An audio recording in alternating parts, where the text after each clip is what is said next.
스마트 원자로 생각하고 설계를 하신 겁니까? 라고 제가 물어봤더니 예, 그렇습니다. 단순히 미래형 잠수함이라는 게 재래식 잠수함이 아니라 이 원자력을 이용한 한국형 잠수함의 기본 모델을 좀 생각하고 있는 거 아닌가. 잠수함 같은 경우에는 적의 음파 탐지기에 탐지되는 그거를 최소화시키는 그런 스텔스 설계를 하고 있어요. 근데 이 미래형 잠수함이 이제 그게 들어가 있고, 마덱스 2025에서 주목해서 볼만한 부분은 무엇이었을까요? 저는 개인적으로 사실 안 가려고 그랬어요. 안 가려고 그랬는데 뭐 약간 중요한 뉴스가 있어서 그 개막식 당일치기로 갔다 왔어요. 안 가려고 했던 이유가 뭐냐면 무인 전력 관련된 것들이 굉장히 많이 나온다는 얘기를 들었고, 그래서 사실 저는 이제 개인적으로 이제 무인 전력 별로 안 좋아해서 그래서 이제 갔는데 이번 마덱스의 핵심은 유무인 복합 관련된 거였고, 그다음에 이제 무인 수상정이 한 2종류가 새로 나왔어요.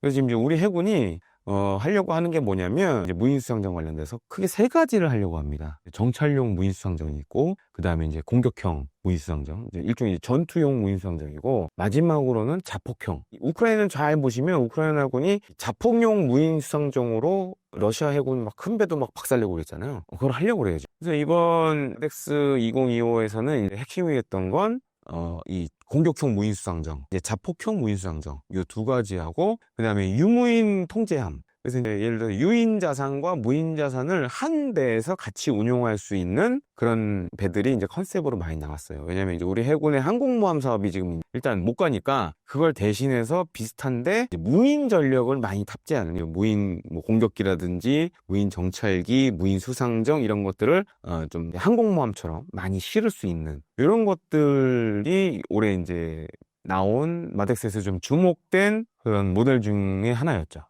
한국형 원자력 잠수함이 공개되었는데 관련된 설명 부탁드립니다.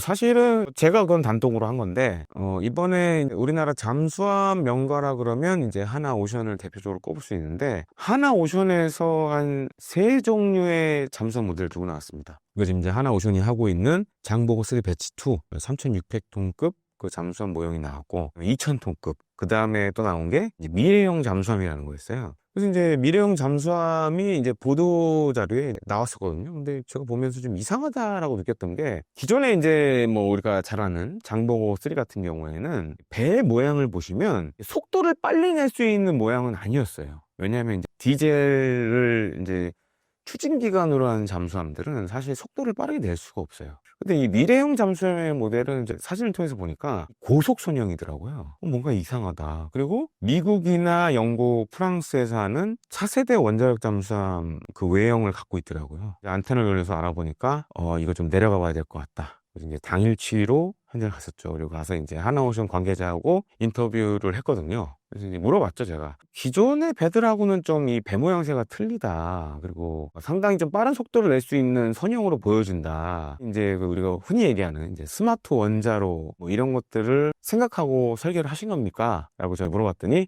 예, 그렇습니다. 그래서 그때 알았죠. 이게 단순히 미래형 잠수함이라는 게 이런 재래식 잠수함이 아니라 이 원자력을 이용한 일종의 한국형 잠수함의 기본 모델을 좀 생각하고 있는 거 아닌가라고 이제 확인을 하게 됐고, 그리고 이제 미래형 잠수함 같은 경우에는 디자인이 굉장히 독특합니다. 일단 선형 자체가 고속선형이고, 그 다음에 이제 지금 잠수함들도 잘 보면 이 스텔스 설계가 많이 적용이 되고 있어요. 우리가 생각하는 스텔스는 이제 레이더에 반사되는 면적을 줄이는 그런 걸 많이 생각하는데, 잠수함 같은 경우에는 적의 음파 탐지기에 탐지되는 그거를 최소화시키는 그런 스텔스 설계를 하고 있어요.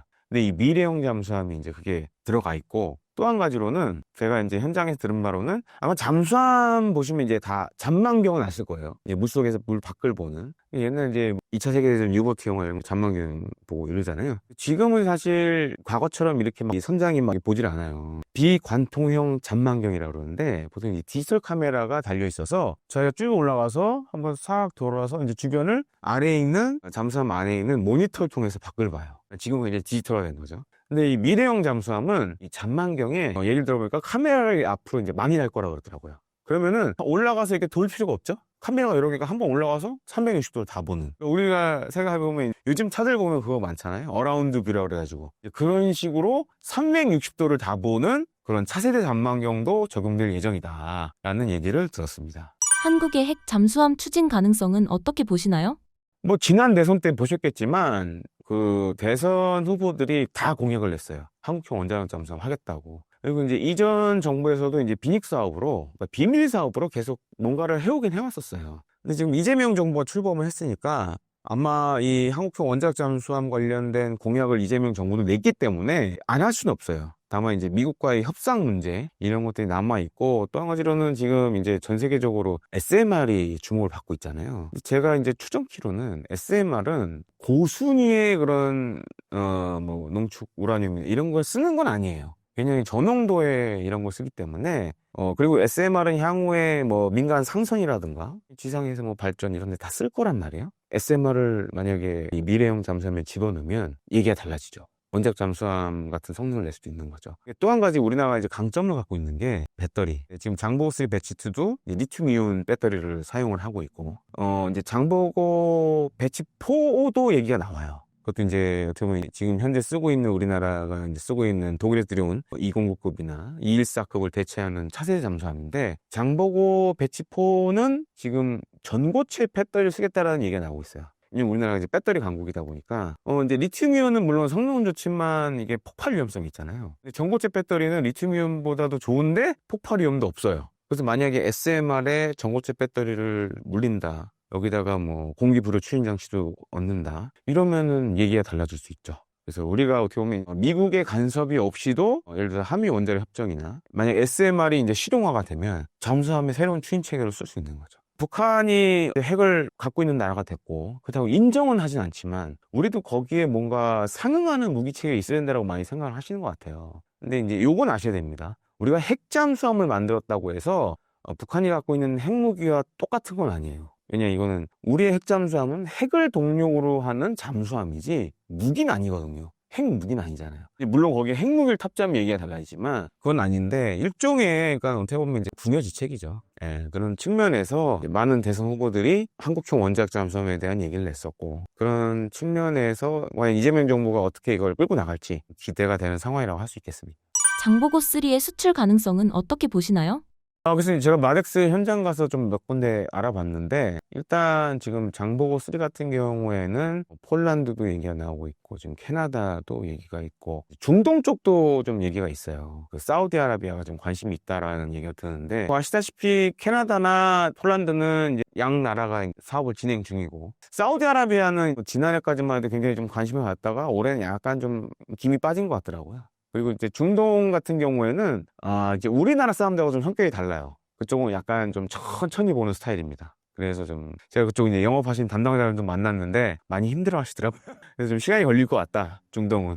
여기 이제 캐나다나 폴란드는 이제 정해진 스케줄대로 가는데, 과연 이제 우리 장보고 3를 선택을 할지 그거 좀 지켜봐야 될 것 같습니다. 한국의 잠수함만의 경쟁력은 무엇인가요? 일단 지금 3,000톤급 잠수함 가운데서는 그래도 국제적으로 좀 경쟁력을 갖고 있다라고 볼 수 있고, 또 한 가지는 이제 다른 나라의 3,000톤급 잠수함들은 이 잠수함 발사 탄도미사일을 쏘게끔 되어 있진 않아요. 그건 일단 우리 장보고 3의 강점이고, 그 다음에 납기 같은 경우에도 일단 뭐 스페인이나 프랑스 같은 경우에도 3,000톤급 잠수함을 건조하고 있는데 납기 문제가 사실 많이 걸리는 게 많아요. 근데 우리는 언제까지 딱 약속을 해서 인도해 줄 수 있는 그런 능력을 갖고 있기 때문에 그런 점은 분명히 강점이라고 할 수 있겠습니다.